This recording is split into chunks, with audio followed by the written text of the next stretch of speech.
Saya berikan ucapan salam, shalom juga, sejahtera untuk semua yang menyaksikannya. Di mana-mana live streaming, gereja-gereja juga yang ikut dari sini, GMS Surabaya Barat. We are in the same room ya. Kita berada dalam satu ruangan, yaitu hadirat Tuhan. Hari ini, 2000 tahun yang lalu, Yesus naik ke sorga. Lalu 10 hari kemudian, yaitu minggu depan, itu adalah ibadah pencurahan. Tapi karena Pentakosta sudah terjadi 2000 tahun yang lalu, it's never too early to ask now.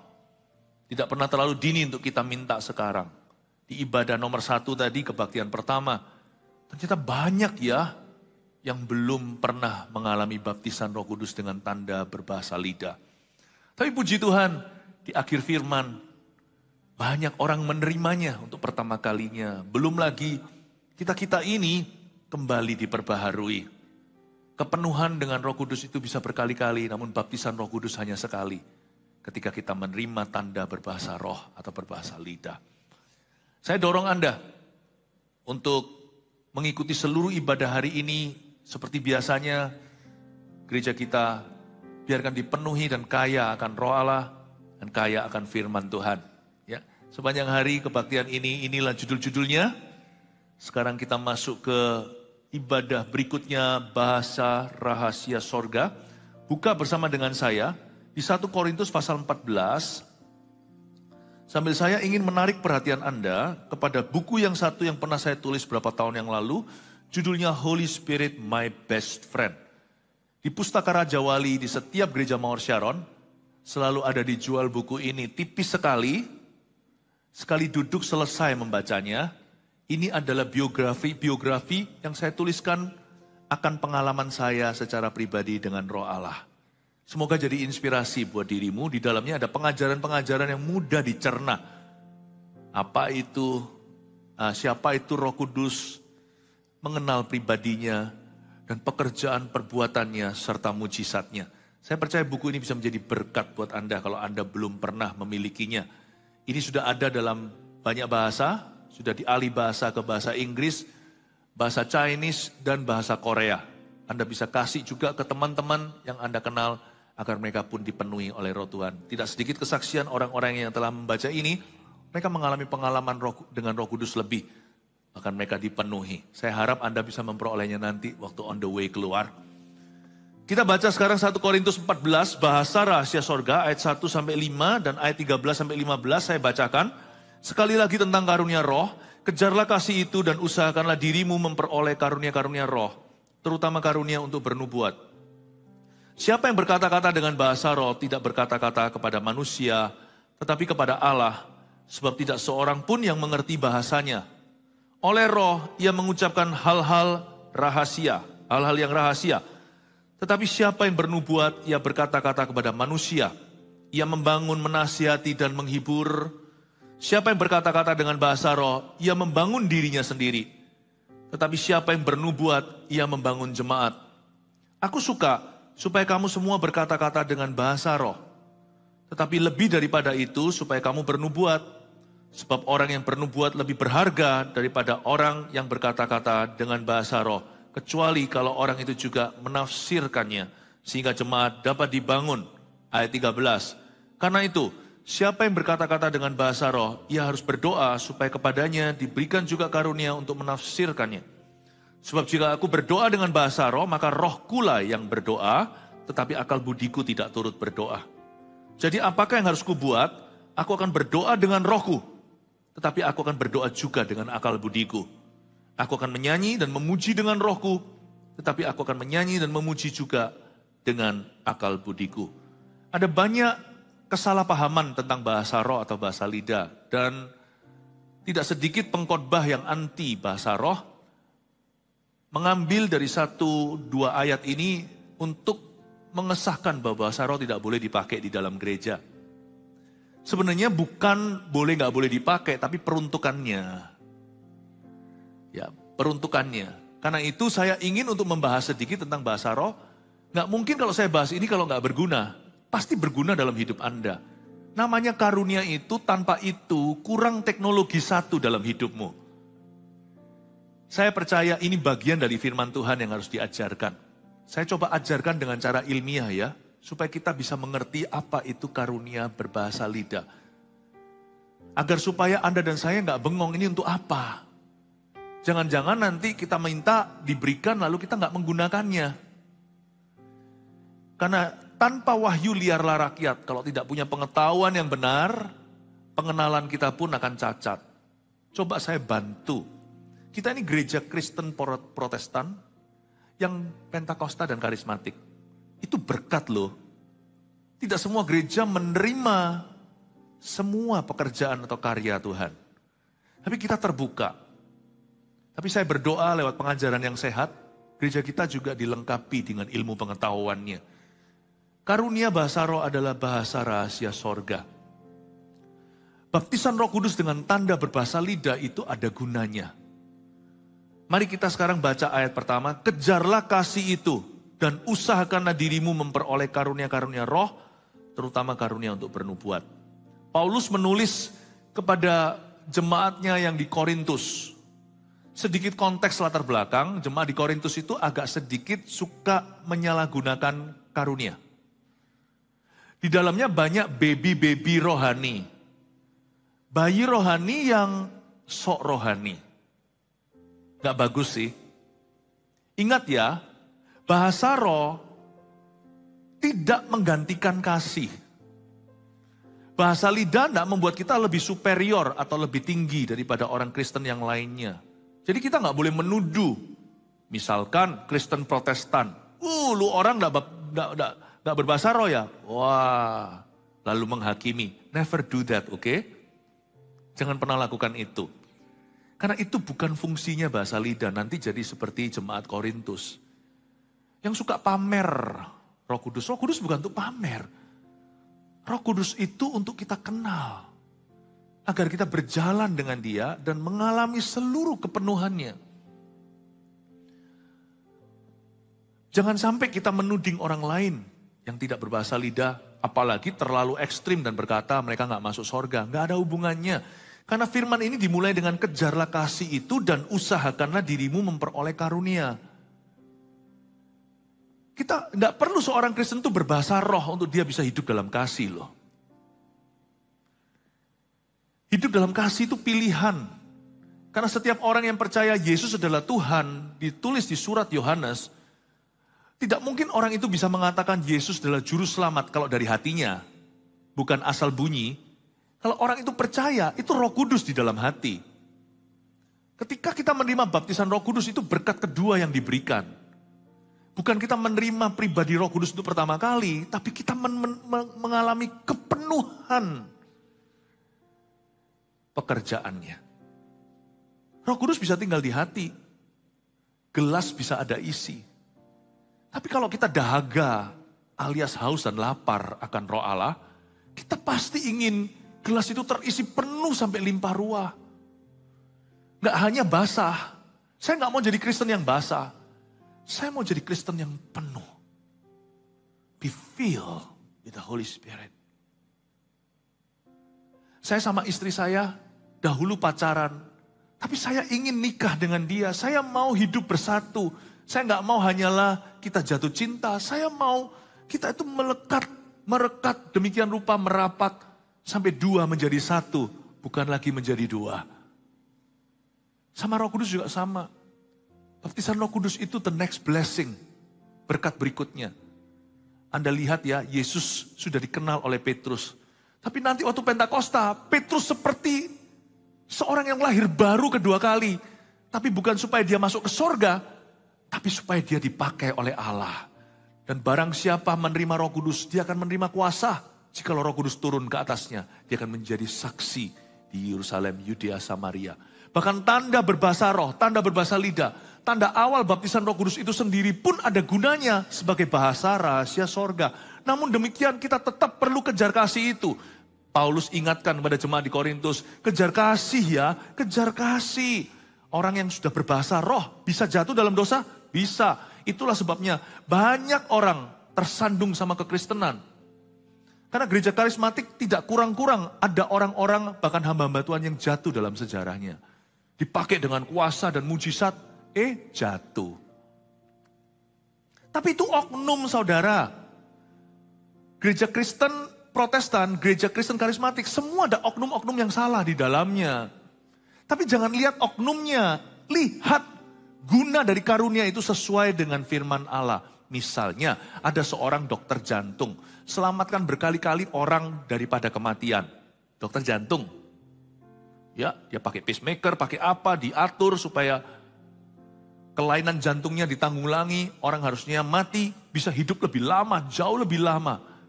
Orang yang sakit jantung pun disembuhkan. Lalu dokter itu jatuh dalam dosa. Wah, di kota kecil misalnya, ada orang ngapain kek pasti ketahuan. Wah, jadi gosip satu kota dokter itu istrinya 1, tapi simpanannya 5. Tapi kalau dokter lebih mending dari pendeta, orang tetap ke sana.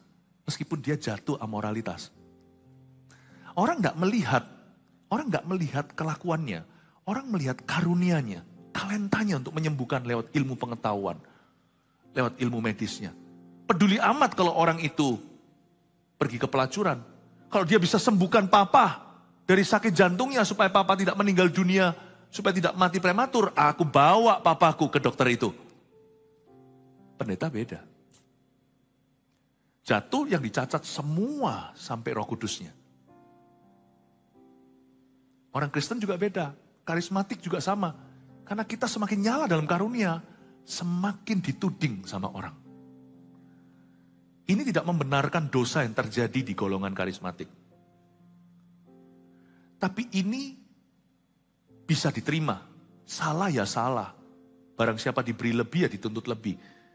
Tapi ingatlah, yang salah bukan bahasa rohnya. Yang salah bukan baptisan Roh Kudus atau karunia-karunia. Bukan. Makanya Paulus ingatkan pada jemaat Korintus, lu orang jangan lupa, kejarlah kasih itu, kejarlah kekudusan. Dan usahakan dirimu memperoleh karunia-karunia roh. Kenapa harus berusaha memperoleh karunia roh? Karena karunia roh itu berguna. Baca lanjutan, terutama karunia untuk bernubuat.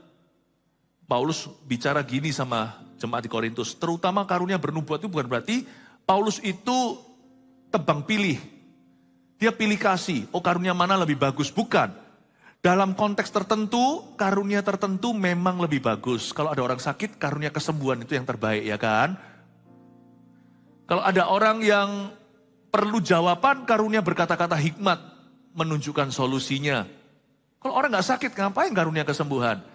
Dalam konteks gereja Korintus yang lagi kacau balau ini, Paulus berkata, kalian lebih berguna kalau bernubuat daripada menyalahgunakan bahasa lidah.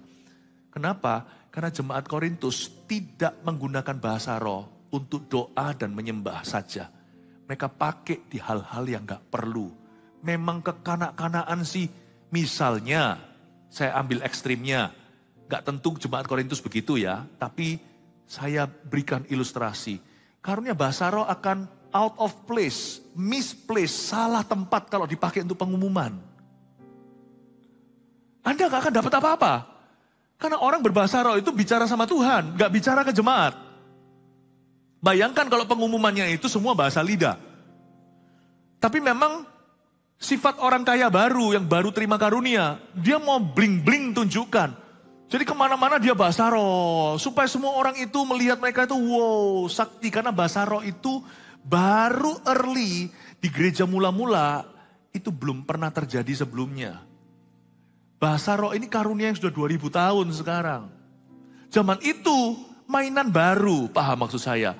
Banyak bayi-bayi rohani ini yang punya sifat begitu. Dapat sesuatu mau tunjukkan sama teman-temannya. Aku lebih hebat dari kalian. Jadi bahasa lidah dipakai untuk eceran.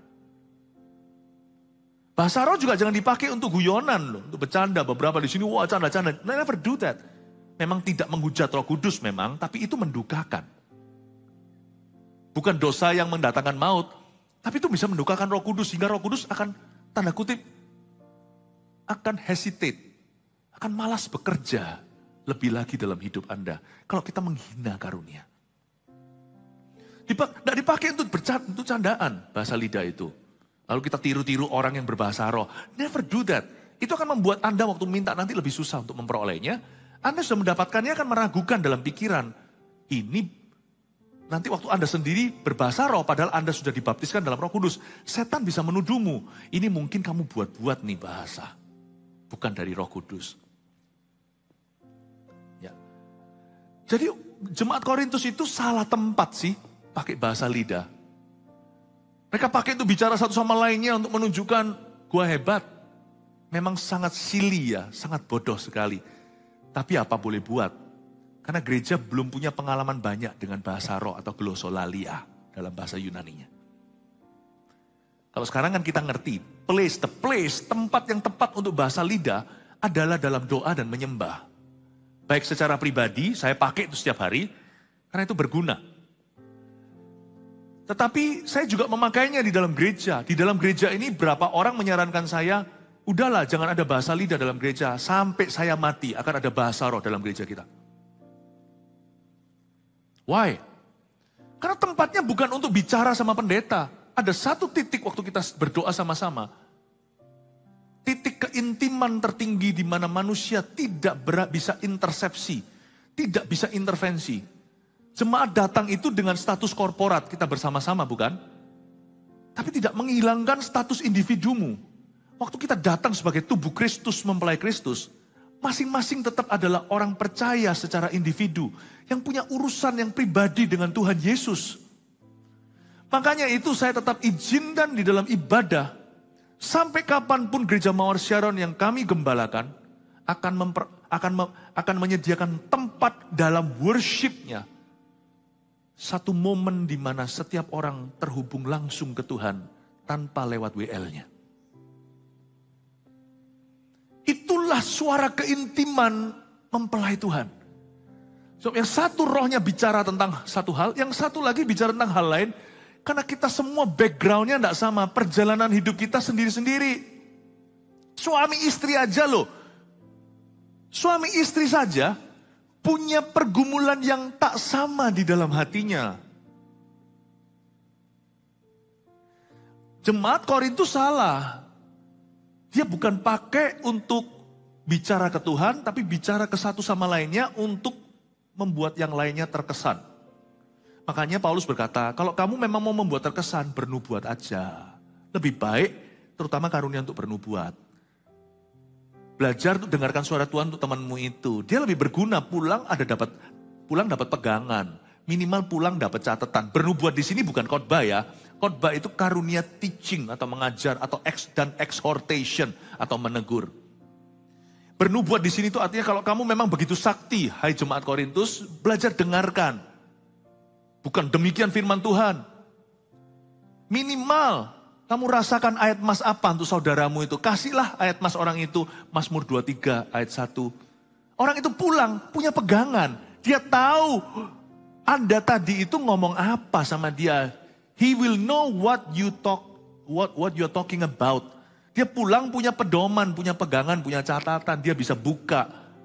Tapi bahasa roh bukan tempatnya untuk bicara ke sesama. Tapi jemaat bicara ke Tuhan. Makanya itu dibilang sini karunia untuk bernubuat. Bukan karena Paulus mencoba untuk head to head. Bahasa lidah dan nubuatan diadu. Itu sama dengan mengadu pentingnya lemari dan kulkas. Pentingnya ranjang dan atap. Beda. Jangan pernah diadu tuh karunia. Ayat ini jangan dipakai untuk mengatakan bahasa roh tidak boleh di gereja. Atau bahasa roh itu inferior. Saya tunjukkan ayat 2 sekarang. Siapa yang berkata-kata dengan bahasa roh tidak berkata-kata kepada manusia. Tetapi kepada Allah. Sebab tidak seorang pun yang mengerti bahasanya. Oleh roh, ia mengucapkan hal-hal yang rahasia. Katakan hal-hal yang rahasia. Bahasa rahasia sorga ini unik sekali. Bahasa roh itu terdiri dari kode-kode rahasia dari Tuhan. Yang bahkan otak kita sendiri pun nalurinya nggak bisa tangkap. Untung saya nggak tahu segala sesuatu apalagi masa depan. Satu hal yang saya bisa doakan masa lalu. Saya bisa doakan masa sekarang. Tapi otak saya terbatas, tidak tahu masa depan. Makanya itu roh saya yang harus berdoa untuk masa depan. Doa dalam bahasa lidah itu sangat berpengaruh dengan tuntunan Allah di masa depan seseorang. Masa depanmu dan masa depan orang yang kau doakan. Bagaimana saya doakan masa depan Anda? Misalnya saya doakan masa depan papa mama saya. Puji Tuhan papa mama saya masih sehat. Ya paling-paling apa sebagai anak? Coba pikirkan. Tuhan berikan panjang umur, tubuh sehat. Anak kan pasti punya angan-angan mulia. Setiap anak yang berbakti kan pasti ingin orang tuanya baik-baik saja. Tapi nggak tentu kebutuhan mendasar mereka adalah itu. Siapa tahu kalau orang tua kita di hati berkata lebih baik aku gini, aku udah mau pulang sama Tuhan. Kita nggak bisa doakan sampai ke mauping atau sampai kepada kesalahan di hati orang tua kita. Karena kita anak nggak patut tahu. Nah gimana doakan mereka kalau kita hanya doa basa-basi lewat bahasa Indonesia. Dokter aja punya MRI. Nggak bisa kira-kira mungkin diagnosanya kayaknya kanker, nggak tentu. Nanti di kemoterapi ternyata tumor tidak ganas. Atau cuma dikasih obat-obatan antibiotik ternyata ganas. Bahasa roh itu presisi. Bisa mendoakan apa yang kita secara manusia terkutuk nggak bisa tahu. Yaitu masa depan atau the future. How do you pray for your future? Dan kalau saya doa untuk masa depan saya, diberikan pewahyuan dalam bahasa yang saya mengerti, saya bisa ngeri loh. Philip tahun depan kamu akan diizinkan sakit. Saya bisa nggak happy, makan nggak nafsu. Atau kalau saya diberitahu, Philip nanti tahun depan kamu akan dapat keberuntungan begini, bisa-bisa sekarang, uang kecil. Saya akan remehkan. Paham kalau saya sebagai seorang pengusaha. Dalam mendoakan masa depan itu, mental kita belum ke situ. Kerohanian kita belum mumpuni. Dewasa kita belum penuh. How do you pray for your future? Makanya bahasa roh itu berkata-kata pada Tuhan. Dan juga di sini ada yang namanya karunia menafsirkan itu sebaliknya. Bahasa roh itu vice and versa dalam bahasa Inggrisnya. Bahasa roh itu kalau kita berbahasa lidah dan berdoa, itu adalah doa dua arah loh. Jangan salah. Bahasa roh itu kayaknya kita upload apa yang dalam roh kita dan hati batinnya kepada Tuhan. Tapi sebenarnya kita sedang download sesuatu dari Tuhan yang perlu ditafsirkan. Bahasa roh itu upload dan download. Makanya setiap pagi saya selalu bahasa lidah dulu 40 menit. Karena saya tidak tahu apa yang saya hadapi. Saya minta download solusi sebelum problema mengetuk pintu. Dan saya upload segala sesuatu supaya waktu saya nanti turun dari ranjang saya setelah 40 menit pagi hari, saya sudah enteng gitu. Saya download, saya upload semua ke Tuhan. Saya kasih semua, saya bawa ke atas. Kalau enggak ya, doa dalam bahasa Indonesia kan susah, berat sekali. Tapi doa saya secara akal budi hanyalah untuk memetraikan apa yang roh saya katakan. Makanya orang-orang yang sudah dibaptis Roh Kudus itu lebih peka sama Roh Kudus. Karena dia punya jalur khusus. Jalur khusus ini bukan membuat kita istimewa sekali lagi. Karena ia juga mengucapkan hal-hal yang rahasia. Hal-hal rahasia di sini kode rahasia. Kode rahasianya bahasa roh itu susah untuk diingati gini ya. Bahasa roh itu nggak bisa diterjemahkan, hanya bisa ditafsirkan. Makanya dalam bahasa Inggrisnya, the gift of the interpretation of tongue. Bukan the gift of the translation of tongue. Ada bedanya antara karunia menafsirkan dan menerjemahkan. Nah, kalau orang yang mencoba menerjemahkan bahasa roh, itu adalah perbuatan gila. Pasti gagal total. Nggak bisa. Bahasa roh itu mengucapkan hal-hal rahasia. Dia mendoakan rahasia orang. Tapi dikasih kode rahasia yang tidak bisa, yang nama safety deposit box ini, atau kalau Anda lihat di setiap hotel ada brankas kecil, biasanya 4 digit kan, kalau yang lebih besar 6 digit. 6 angka kan. 1, 2, 3, 4, 5, 6 itu gampang dibuka. Jadi kalau Anda kasih kodenya itu I Sansu Ulyo, Jiro Lupatmo 6 gitu ya. Langsung dibuka sama orang, apalagi yang 00000. Biasanya Anda acak kan. 421789. Itu pun ada maling yang canggih bisa crack the code. Siapa yang bisa crack the code, kode rahasianya bahasa lidah? Gak ada yang bisa. Setan pun gak bisa. Jadi setan gak tahu rencana Tuhan untuk hidupmu. Gak bisa. Kita aja gak bisa, supaya kita jangan gagalkan karena kita grogi nanti. Atau kita gede rasa sebelum waktu, besar kepala. Atau kita ketakutan. Biasanya pencobaan kalau memang harus datang, Tuhan sudah siapkan kita. Roh kita itu sudah siap Untung otak kita nggak tahu segala sesuatu. Jangan sampai kita membuat persiapan sendiri, nanti malah berabe nanti. Malah masalah. Kode rahasia bahasa roh itu nggak bisa gini, nggak bisa you cannot crack the code. Ya. Dia sebelum saya jelaskan tentang kode ini ya, bahasa roh itu mendoakan selain masa depan, dia juga bisa mendoakan masalah orang. Luar biasa kan? Saya bisa doakan masalah orang sebatas yang kira-kira saya tahu lah. Maybe lah. Mungkin. Akal budi saya itu harus melakukan yang terbaik. Kita harus berusaha yang maksimal. Saya doakan misalnya, saya doakan Bapak ini. Tuhan aku berdoa bla bla bla gini. Karena saya kenal. Saya doakan anaknya, saya doakan saya doakan ibu. Ya, saya doakan Tuhan berikan begini. Tapi kan pengetahuan saya sebatas pengenalan saya akan beliau.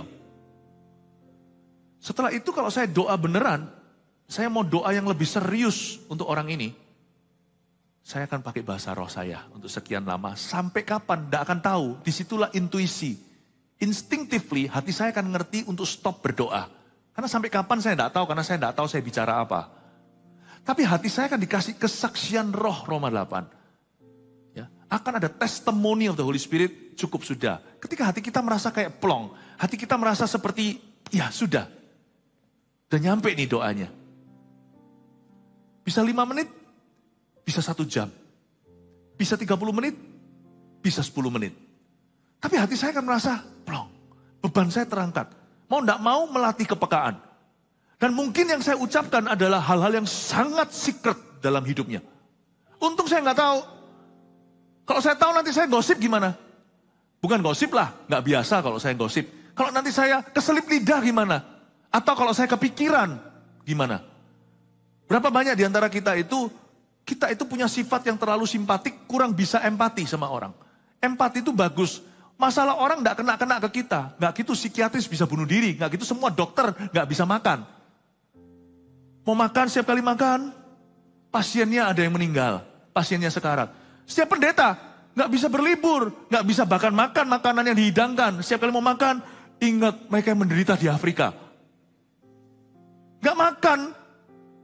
Setiap kali kita mau hidangan, diundang sama orang, masih banyak orang miskin di luar sana. I know.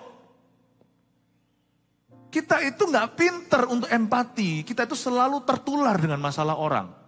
Puji Tuhan, Tuhan batasi otak kita bisa tampung apa. Dalam roh kita merasa dan itu terangkat sudah. Pikiran kita dibersihkan, tidak perlu tahu segala sesuatu. You see, you don't have to know everything to be useful. Sehingga otak saya ini jernih, setiap kali ketemu sama Anda, saya bisa halaman baru. Setiap kali kalau ini profesi saya, kalau saya berkhotbah, saya bisa menyampaikan pewahyuan yang segar. Kan otak saya tidak tahu masalah setiap orang. Dan setiap orang yang saya tahu, saya tidak tahu semua masalahnya dia. Tapi saya bisa menjadi pendoanya yang canggih. Saya bisa menjadi pendoanya yang jitu. Puji Tuhan saya tidak tahu semua masalah orang tua saya. Tidak sepatutnya saya mengerti. Untung anak saya tidak tahu masalah saya semua. Kalau tidak dia bisa nggak respect sama saya. How beautiful bahasa roh. Siapa berkata-kata dengan bahasa roh ayat 4, ia membangun dirinya sendiri. Look at that. Tapi siapa yang bernubuat, ia membangun jemaat. Aku suka ayat 5. Supaya kamu semua berkata-kata dengan bahasa roh. Berhenti di sana di ayat 5a. Kalau kita mau mendengar doktrin tentang bahasa lidah, harus dengarkan dari orang yang berbahasa lidah yang bisa menjelaskan secara ilmiah. Jangan dengarkan tentang bahasa roh dari orang yang anti bahasa roh atau pengkhotbah yang anti karismata. Di situ keluar kepahitan. Salah paham. Lu bagaimana orang ngajar kalau dia sendiri tidak berbahasa roh lu? Tapi nggak bisa orang berbahasa lidah langsung ngajar. Karena itu terbukti dari galangan karismatik yang seringkali kurang berhikmat. Bahasa roh lalu dipakai seperti jemaat Korintus gitu untuk sok-sokan atau untuk menuduh orang atau untuk menghakimi. Oh kamu belum terima bahasa roh ya? Wah kamu nggak diurapi itu. Kurang hadirat Allah itu. Jangan, nggak boleh gitu. Itu bahasa yang sangat-sangat kampungan. It's never like that. Saya kalau ketemu orang yang belum berbahasa lidah, misalnya bukan dari Pentakosta karismatik, saya akan tunjukkan kasih. Lalu pelan-pelan saya akan tularkan, saya inspirasi dia untuk haus lebih sama Roh Kudus. Saya tekankan pada orang itu bahwa baptisan Roh Kudus dengan tanda berbahasa roh itu bukan keharusan, tapi kehausan. Saya akan jelaskan seperti ini loh, semoga dengan saya menjelaskan ini Anda jadi ingin karunia ini. Lu gak mau ya gak apa-apa, tapi saya mau sih. Saya gak puas sama Roh Kudus hanya berjalan sekian, saya mau lebih dengan dia. Tapi banyak loh orang-orang yang sudah penuh Roh Kudus jatuh, iya penuh Roh Kudus saja jatuh, apalagi kalau kita setengah-setengah. Penuh Roh Kudus saja masih bisa pilih dosa loh. Apalagi kita yang suam-suam kuku dan asal-asalan. Kalau saya sih cara memandangnya bukan lubang donat. Saya pandang rotinya. Orang lain berkata, lihat orang itu begitu. Lihat itu karismatik tapi begini. Loh karismatik saja begitu.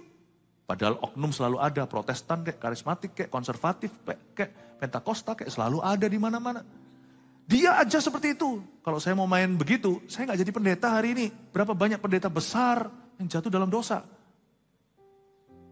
Saya bukan pendeta besar by the way, saya akan takut jadi pendeta. Saya bilang jadi pendeta aja bisa jatuh. Makanya sekarang saya jadi pendeta harus sungguh-sungguh. Dan jemaat gimana? Pendeta aja jatuh, jangan jadi jemaat biasa. Jadilah jemaat yang sungguh-sungguh, pendeta aja jatuh. Cara pandangnya jangan lubang donat, cara pandangnya adalah rotinya. Makan tuh donat, jangan makan angin nanti, kembung perutnya. Imanku gak makan angin. Orang yang penuh Roh Kudus lihat rotinya. Saya tidak akan malu mengakui I am a Protestant Christian Pentecostal charismatic believer. Saya adalah orang Kristen Protestan yang karismatik dan Pentakostal.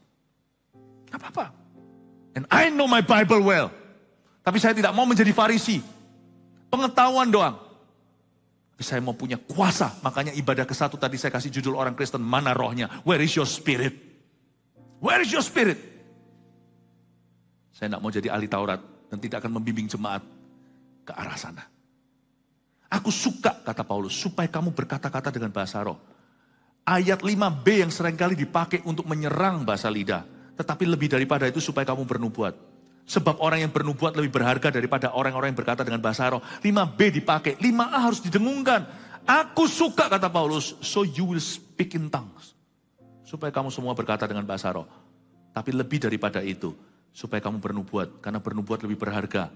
Ingat ya, ini dalam konteks bicara ke manusia, nubuat lebih berharga. Coba bayangkan, kalau sekarang ini saya dikasih waktu 1 jam untuk berkhotbah, 50 menit lah. Saya berbahasa lidah, Anda tidak akan dapat banyak, kecuali saya tafsirkan. Tapi ketika saya berkhotbah, ini bukan nubuat, khotbah aja bisa jadi berkat. Paulus ngomong begini, karena pada waktu di jemaat Korintus itu mungkin ya, karena kita tidak ada videonya zaman itu, belum ada teknologi. Andai kata kalau ada kan kita bisa menilai lebih objektif. Tapi dari suratan Paulus ini saya ambil satu kesimpulan. Mungkinkah mereka tidak ada khotbah gerejanya? Gerejanya itu bahasa roh, nari dalam roh, bahasa roh. Lalu pendetanya naik ke atas, sudah bawa Alkitab, lalu kata, oh berbahasa lidah, terus. Paulus berkata, lebih berguna kamu bernubuat. Mungkin gerejanya itu all just speaking in tongues. Semua liturgi, semua rundownnya hanyalah bahasa lidah. Inilah orang kaya baru atau orang karunia baru. Harus tertib.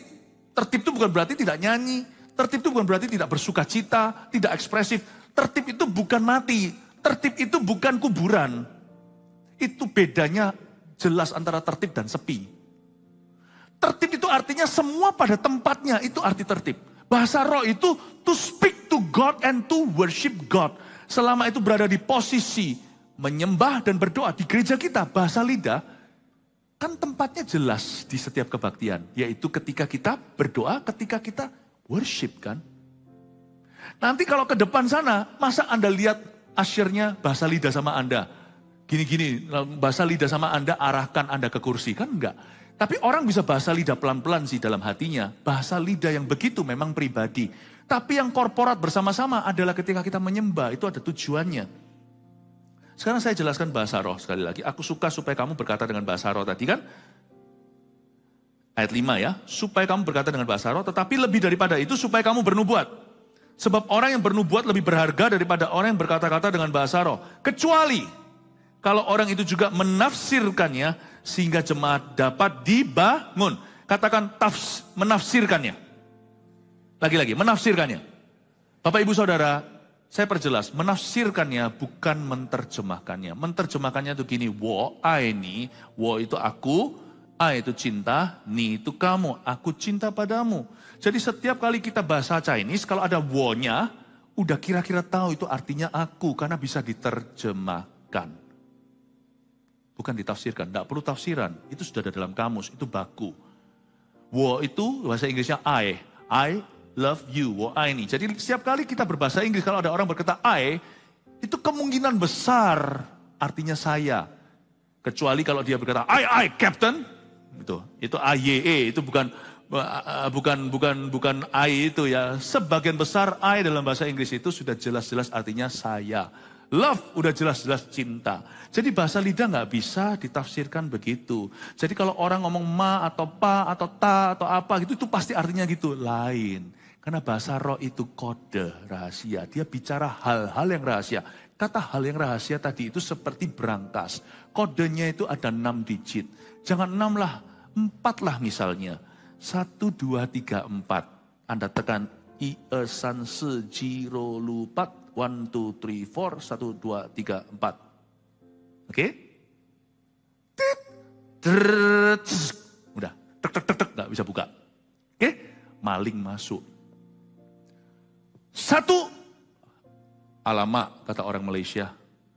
Dia sudah dapat 1/4 dari kodenya. 2, mati aku, udah separuh. Uang akan amblas setelah ini. Tapi waktu dia tekan 1, kedua, 1 sudah berubah kodenya. Dia jadi nomor 4. 2 dia tekan tepat, waktu dia ketiga, 2 sudah menjadi 1.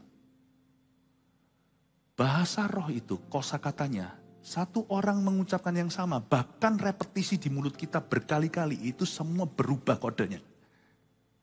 Jadi 4 digit aja enggak bisa dipecahkan. Bahkan orang itu sendiri bukan maling, yang mencoba buka enggak bisa. Jadi jangan pernah kira bahasa roh itu harus gimana. Kadang-kadang kayak bahasa bayi, gitu. Semua bahasa itu ada artinya.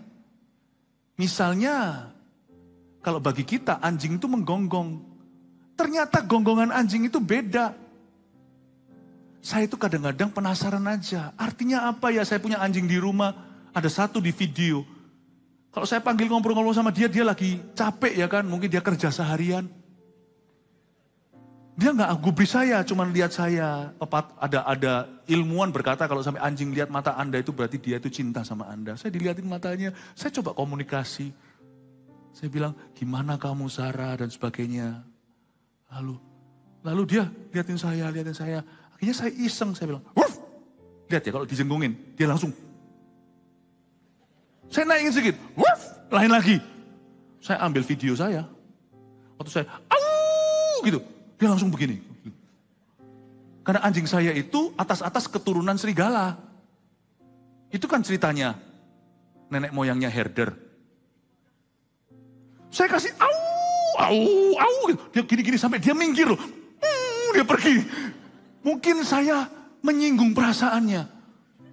Mungkin saya ngomong sesuatu bagi saya hanya menggonggong. Ternyata di sisi anjing itu semua kosakata. Paham maksud saya? Jangan remehkan au.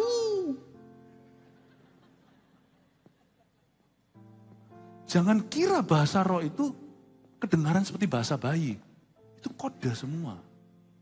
Nggak bisa dipecahin 4 digitnya. Itu orang bahasa roh kok cuman ngomongnya itu melulu. Itu berubah kodenya. 4, 1, 2, 3, 4, 1, 2, 6, 7, 7, 9, 4, 0. Itu berubah terus. Sehingga orang tidak bisa menteorikan, merumuskan. Makanya kesalahan jikalau kita menilai bahasa roh orang dan berkata, kurang kompleks bahasa rohmu. Lu tahu apa? Emangnya sana tahu saya bicara apa? Saya aja nggak tahu, lebih pangkat kali dari malaikat. Malaikat aja nggak tahu. Tapi Pastor Philip, mungkinkah saya itu mereka bahasa itu? Nggak gampang. Cobalah.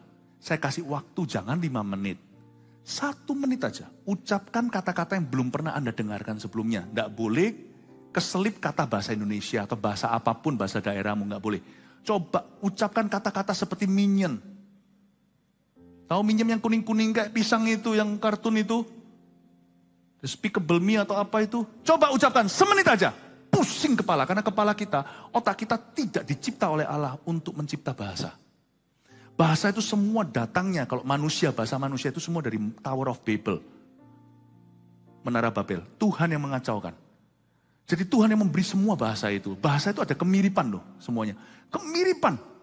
Loteng itu. Bahasa Indonesia itu ada hubungannya dengan Hokian. Loteng itu loteng. Tahu nggak bola bal-balan itu bahasa Spanishnya ya bola. Ada kemiripannya semuanya, bahasa Korea itu. Ya kan? Waduh, kalau saya sebut nih merek restoran.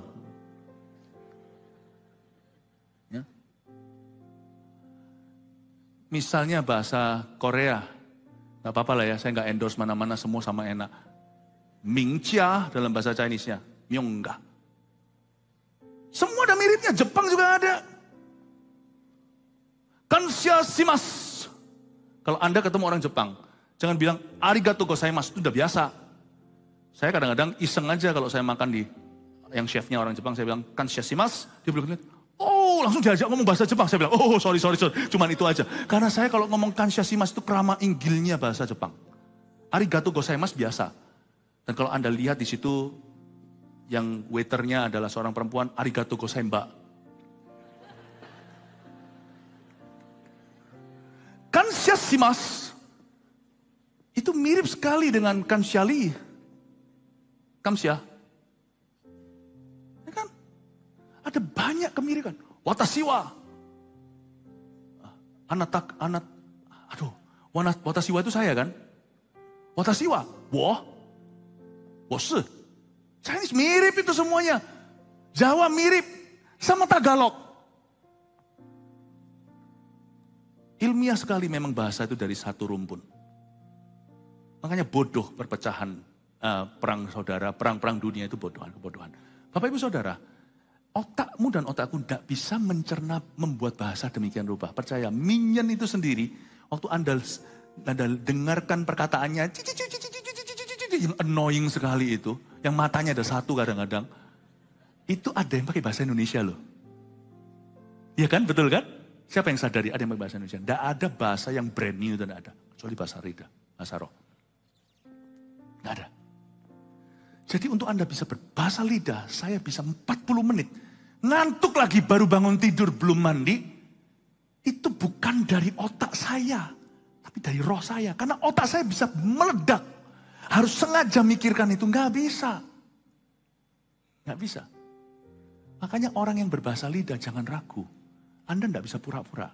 Pura-pura paling cuma 10 detik. Anda capek di sininya. Pura-pura untuk meniru maksudnya. Nggak bisa. Apalagi kalau orang lagi berdoa untuk bangsanya, untuk keluarganya. Dia menangis sambil menangis. Dia berbahasa lidah doain orang.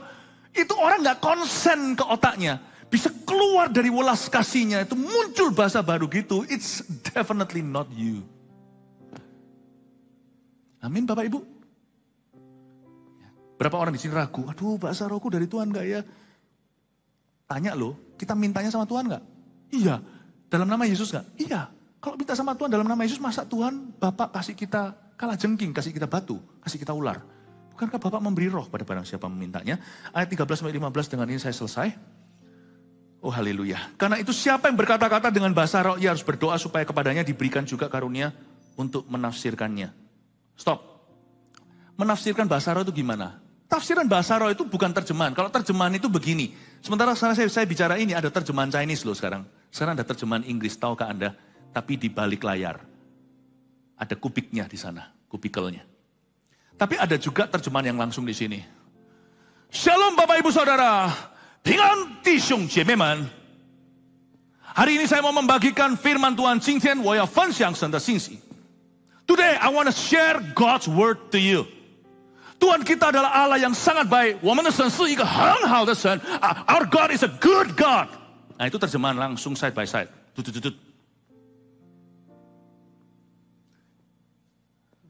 Terjemahan itu kalau yang seperti itu bukan tafsiran.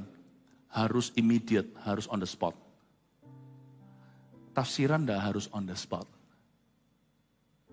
Saya berdoa pagi ini, waktu saya jalan seharian ini, saya merasakan apa yang terjadi pertolongan penyertaan Tuhan. Itu semuanya adalah hasil dari bahasa roh saya tadi pagi. Dan ini semua yang saya jalani hari ini adalah tafsirannya. Makanya itu orang yang berbahasa lidah akan mengalami semacam deja vu kadang-kadang. Ketemu sama orang, padahal harusnya persoalan gini menggentarkan saya. Tapi hari ini kok saya ready ya. Muncul kepekaan, ada ide-ide baru, ada pewahyuan, ada rema, ada solusi. Tapi kalau saya tidak berbahasa roh, saya kering hari itu. Apa yang saya bisa kerjakan dalam waktu sehari, bisa terulur 1 minggu. Tapi kalau saya berbahasa lidah, saya tajam orangnya. Saya bisa very sharp. What I want to say, apa yang saya mau ucapkan, apa yang saya mau lakukan, itu seperti semuanya tak, tak, tak, tak. Ada penyertaan. Dan everything, segala sesuatu, meskipun challenging, tetap ada tantangan, tapi serasa seperti alami saya ngalir ke dalamnya. Aneh ya, waktu saya malas berbahasa lidah, kerjaan saya tambah banyak. Waktu saya berbahasa roh dengan sungguh-sungguh, saya bisa rangkap kerja 1 hari, kelar urusan seminggu. There is just something, there's just some power in that prayer. Ada kuasa. Lanjut lagi ayat 14. Sebab jika aku berdoa dengan bahasa roh, maka rohku lah yang berdoa. Tapi akal budiku tidak turut berdoa. Oke, nomor 1. Apa sih sebenarnya yang kita katakan, yang kita ucapkan ketika kita itu berdoa dalam bahasa roh tanpa pikiran apa-apa? Akal budiku nggak turut berdoa. Saya kasih 3 hal dengan ini. Anda catat, bawa pulang ke rumah lalu kita berdoa sebentar lagi ya. Jadi apa yang harus kubuat? Ayat 15. Aku akan berdoa dengan rohku, tapi aku akan berdoa juga dengan akal budiku. Pahami? 1, bahasa roh tadi yang kita berdoa, tapi akal budi nggak turut berdoa. Lalu ketika kita berdoa dengan akal budi, aku akan menyanyi dan memuji dengan rohku, tapi aku akan menyanyi dan memuji juga dengan akal budiku. Ada 3 hal yang saya mau jelaskan praktisnya. What are we actually saying? Apa yang kita sedang utarakan dan ucapkan? Sebenarnya apa sih yang kita katakan waktu kita berbahasa roh? Tanpa mikirkan apa-apa. Di dalam kitab Kisah Para Rasul, ketika murid-murid Yesus itu berbahasa lidah pertama kalinya, meskipun bahasa lidah mereka sebagian bisa ditangkap oleh orang-orang Mesopotamia, ditangkap oleh orang-orang Mesir yang ada di sana, orang-orang dari Afrika, Kirene, dari Libya, dari atas sana, dari utara, mereka bisa menangkap. Tetapi tidak bisa disangkali yang mereka ucapkan adalah glosolalia. Mereka tidak bicara dalam bahasa.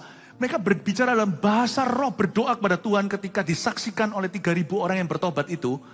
Dan mereka bisa nangkap bahasa-bahasa mereka di dalam kalimat-kalimat bahasa roh mereka. Memang itu adalah sebuah pengalaman yang terjadi sekali waktu itu ketika bahasa mereka ditangkap juga oleh orang asing. Tapi saya nggak yakin bahwa semua yang mereka katakan adalah bahasa asing. Mereka juga bicara bahasa roh di dalamnya.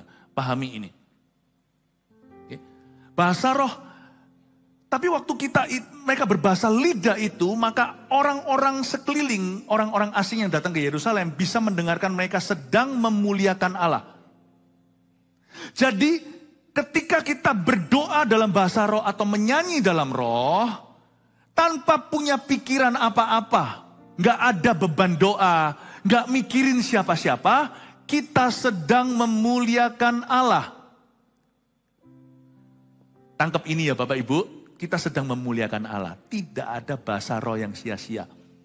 Jadi sekarang saya bisa bahasa lidah, tapi saya nggak akan jadikan percontohan, karena saya nggak pernah bahasa roh pura-pura.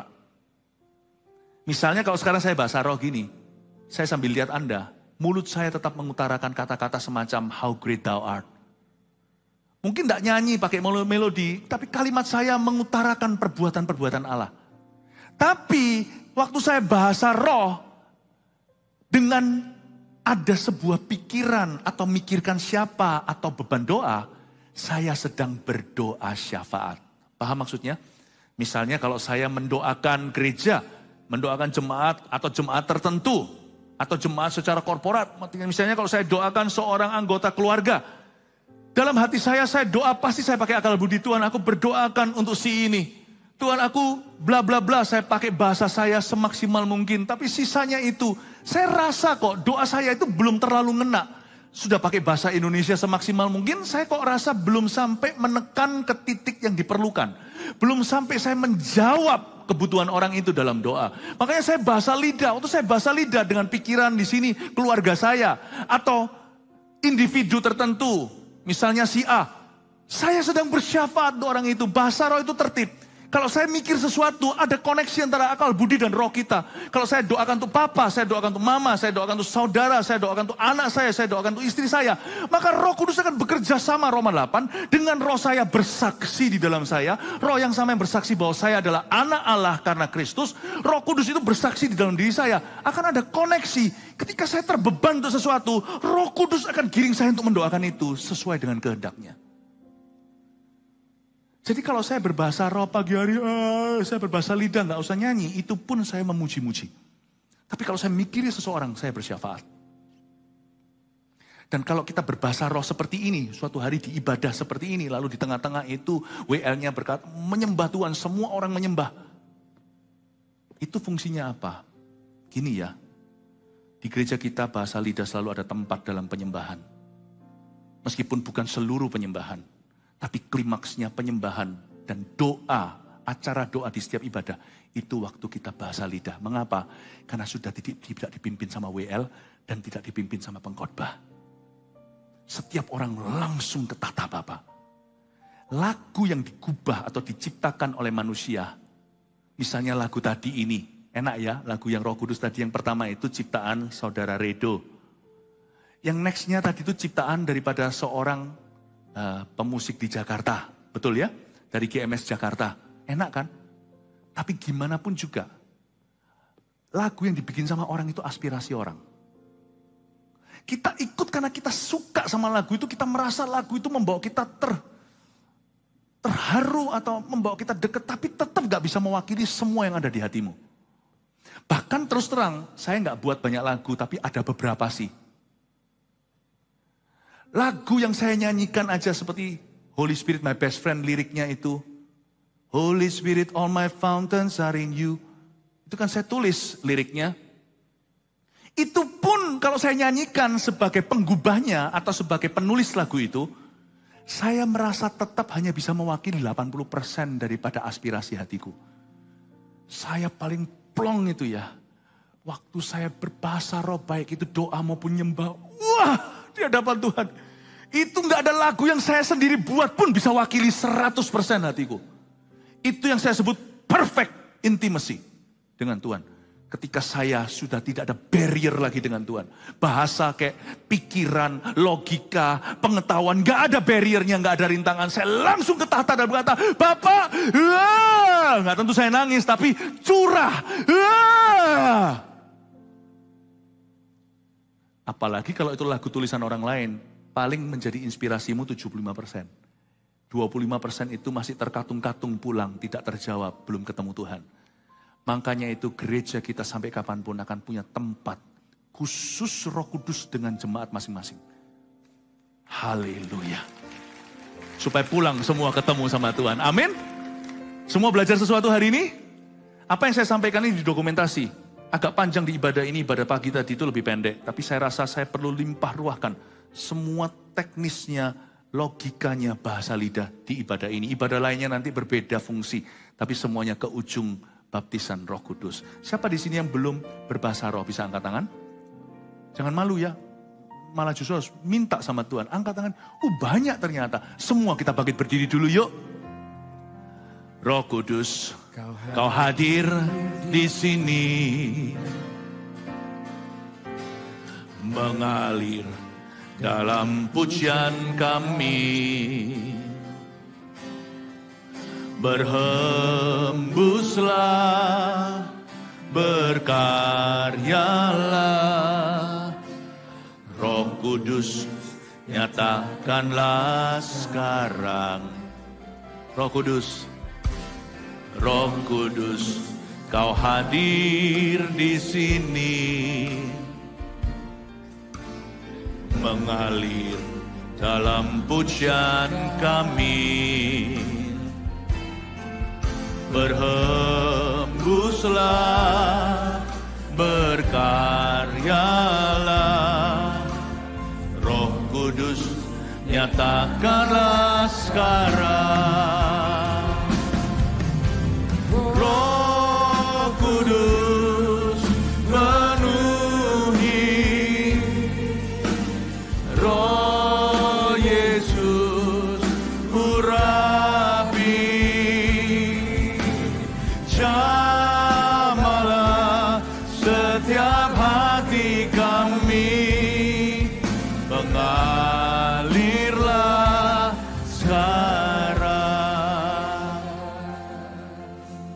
antisipasi hingga meminta, mari hampiri tata dengan iman. Roh Kudus, Kau hadir di sini,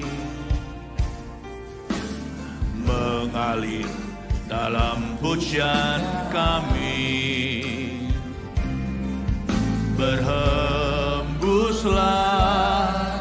berkaryalah, Roh Kudus nyatakanlah sekarang. Roh Kudus, Kau hadir di sini, mengalir dalam pujian kami. Berhembuslah, berkaryalah, Roh Kudus nyatakanlah sekarang. Roh Kudus penuhi, Roh Yesus urapi, jamalah setiap hati kami, mengalirlah sekarang. Roh Kudus penuhi, Roh Yesus urapi, jamalah setiap hati kami, mengalirlah, jamalah setiap hati kami, jamalah setiap hati kami, mengalirlah sekarang. Jamalah setiap hati kami, jamalah setiap hati kami, mengalirlah sekarang. Sekarang waktunya untuk meminta. Kuncinya gampang kok bagi yang belum berbahasa lidah. Cukup haus saja dan minta. Yesus berkata begini waktu di puncak perayaan. Barang siapa haus, dia boleh minum dari aku. Barang siapa percaya bahwa kitab suci adalah benar, dari dalam dirinya akan mengalir aliran-aliran sungai kehidupan memancar sampai hidup kekal. Yang dimaksudkannya adalah Roh Kudus yang belum dicurahkan waktu itu karena Kristus belum ditinggikan. Tapi sekarang sudah bisa terjadi pencurahan. Dan Yesus berkata, mintalah maka akan diberikan padamu, carilah kamu akan mendapat, ketoklah pintu akan dibukakan. Bapa akan memberi Roh Kudus pada barang siapa meminta. Nggak mungkin Bapa memberimu kalajengking kalau kau minta roti, atau memberimu batu, atau ular. Tuhan akan memberikan Roh Kudus pada barang siapa meminta. Dan kalau Roh Kudus turun ke atasmu, kau akan menerima kuasa menjadi saksi di Yerusalem, Yudea, Samaria, sampai ke ujung dunia. Dan Yohanes Pembaptis menubuatkan jauh hari bahwa dia yang datang sesudah aku hanya bisa baptis dalam air, tapi dia bisa membaptiskumu dengan Roh Kudus. Dan baptisan itu tiba saat Pentakosta 2000 tahun lalu, 10 hari kemudian hari ini. Baptisan Roh Kudus itu diberikan dengan tanda berbahasa lidah, karunia, bahasa rahasia. Bahasa rahasia surga. Kalau Anda belum menerimanya, saya minta gini aja, simple kok ya. Nanti Anda ikut doa kalimat demi kalimat dengan saya, asal haus saja hatimu, percayalah. Saya minta terlebih dahulu Anda yang belum menerima, belum pernah berbahasa lidah untuk duduk di tempat. Yang belum bisa bahasa roh, duduk dulu di kursi. Yang bisa, yang sudah berbicara bahasa lidah tetap berdiri. Sebentar kita berdoa, Anda ikuti saya. Waktu saya berkata dalam nama Yesus amin, itu tombol imannya. Lalu kita semua yang berdiri ini berbahasa roh menyembah Tuhan. Saya percaya mereka akan tertular. Lidah-lidah api akan turun atas mereka sambil mereka menunggu menanti di kaki Kristus sambil duduk di kursi itu. Saya nggak bisa ajari bahasa roh karena nggak boleh, itu karunia. Mana bisa mengajarkannya. Tapi saya bisa ajari kita untuk beriman menerimanya. Kalau tiba-tiba lidah Anda bergetar, biarin aja. Berserah sama Tuhan, jangan izinkan logikamu menghalangi kali ini. Belajar untuk haus saja dan minta akan diberikan kepadamu. Waktu kita berbahasa roh bersama-sama, saya minta semua yang berdiri, lihat orang-orang yang duduk sekelilingnya nanti, ulurkan tanganmu ke situ. Jikalau Anda kenal orang itu, Anda bisa tumpang tangan laki dengan laki, perempuan dengan perempuan. Saya bisa kita doakan. Dan kalau ada di antara orang-orang yang duduk ini sudah menerima bahasa lidah, itu pasti terjadi. Anda bisa langsung susul mereka yang berdiri dengan berdiri dari atas. Di tempat Anda duduk itu Anda mulai berdiri di situ. Kalau Anda sudah menerimanya, Anda boleh stand up. Oke? Saya tunggu sampai semuanya nanti akan berdiri. Saya tunggu karena semua pasti akan menerimanya. Yang percaya katakan amin. Are you ready? Ya? Ikuti saya doa, katakan Tuhan Yesus, saya haus. Tuhan Yesus, saya minta baptiskan saya dengan Roh Kudus, dengan tanda berbahasa roh. Tuhan, aku ingin bisa bahasa rahasia sorga. Aku ingin menjadi saksimu sampai ujung bumi. Aku rindu menjadi pendoa syafaat untuk keluargaku dan untuk gerejamu. Tuhan, aku minta. Tuhan, aku haus. Tuhan, aku rindu. Tuhan, aku percaya. Baptiskan saya dengan Roh Kudus sekarang, dengan tanda berbahasa lidah. Dalam nama Yesus. Dalam nama Yesus. Dalam nama Yesus. Amin. Oh, ini nama Yesus. Ini nama Yesus. Ini nama Yesus. Ini nama Yesus. Ini nama Yesus. Ini nama Yesus.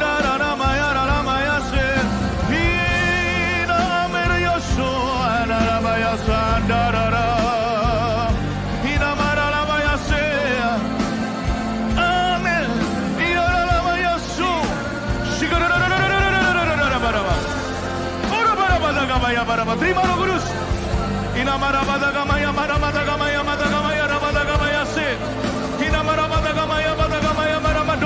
Doa, minta sampai terima. Ora makaya, hai saudara nama.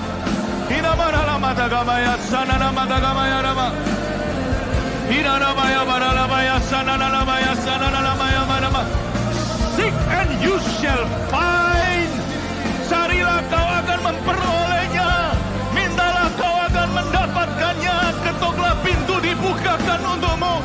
Barang siapa haus, tanda-tanda berbicara di dalam bahasa baru adalah tanda orang percaya. Terima Roh Kudus. Udara hayina hayu marayasi. Libara kori hamki barabari sini namarala. Doni nama yibirina hadila malari shunu malaya. Inolololala bayala la bara. Inolololala bayamase. Inolololala badaya barala bayasande. Inolololala badaya nala badaya sandaraba.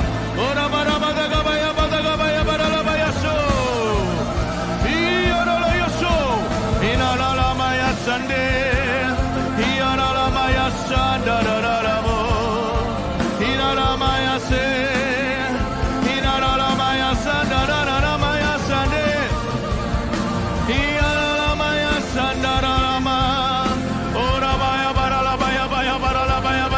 Nanti-nantikan Tuhan sampai kau memperoleh karunia itu.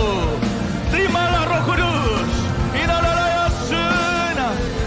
Inamaralabayaralabayasandaramu. Buka hati saudaraku, buka hati. Berserah penuh. He will baptize you. He is baptizing you now. Dia sedang membaptiskanmu ke dalam kuat kuasa Roh Kudus. Ora makaya rada daya sana. Hidam bataka mataka narara mayara mayase. Oh, ya maya sandara maya sandaramu. Hidam bara maya sandara, jangan berhenti. Terus. Penuhkan. Ora magamaya sandara mataka mayase.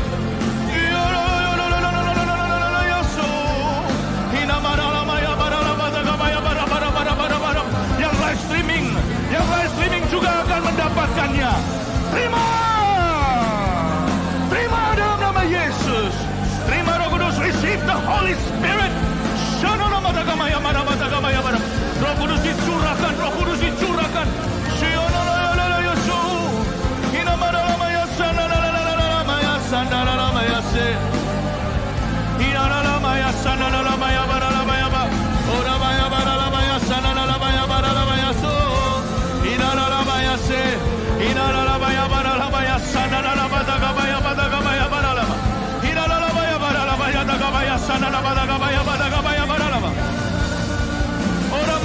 Terus berdoa. Yang sudah memperolehnya, bisa ikut bangkit berdiri yang sudah mendapatkannya. Bisa ikut bangkit berdiri yang sudah memperoleh barusan. Yang sudah dapat dan karunia bahasa roh barusan didoakan barusan ini. Bisa ikut bangkit berdiri. Oh, haleluya, haisyan. Haleluya Tuhan. Siapa haya namo hadariana. Haleluya. Come on. Haleluya.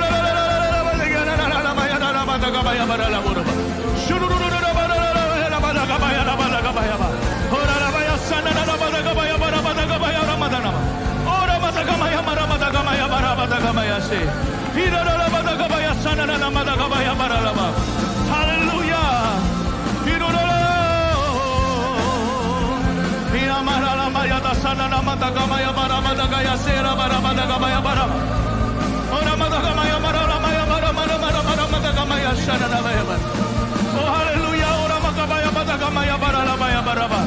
Hirodamadagama sana nama minta Roh Kudus jamah. Roh Kudus penuhi, Roh Kudus penuhi, Roh Kudus penuhi segala usia, Roh Kudus penuhi. Amin. Amin.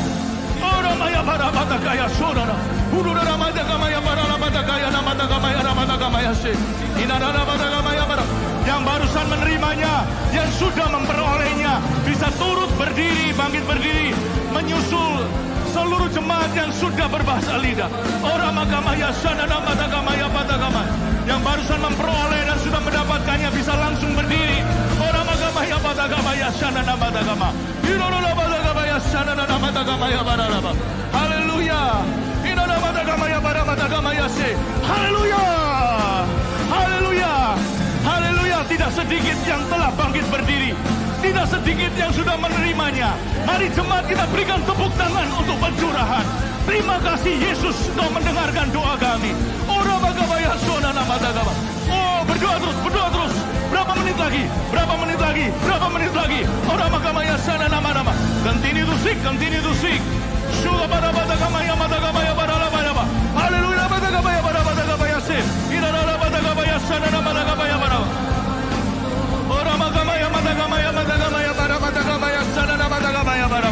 Haleluya, haleluya. Roh Kudus penuhi, Roh Yesus urapi, jamalah setiap hati kami, mengalirlah sekarang. Roh Kudus penuhi, Roh Yesus urapi, jamalah setiap hati kami, mengalirlah sekarang. Jamalah setiap hati, jamalah setiap hati kami, mengalirlah sekarang. Jamalah Tuhan, jamalah setiap hati kami, mengalirlah sekarang. Haleluya.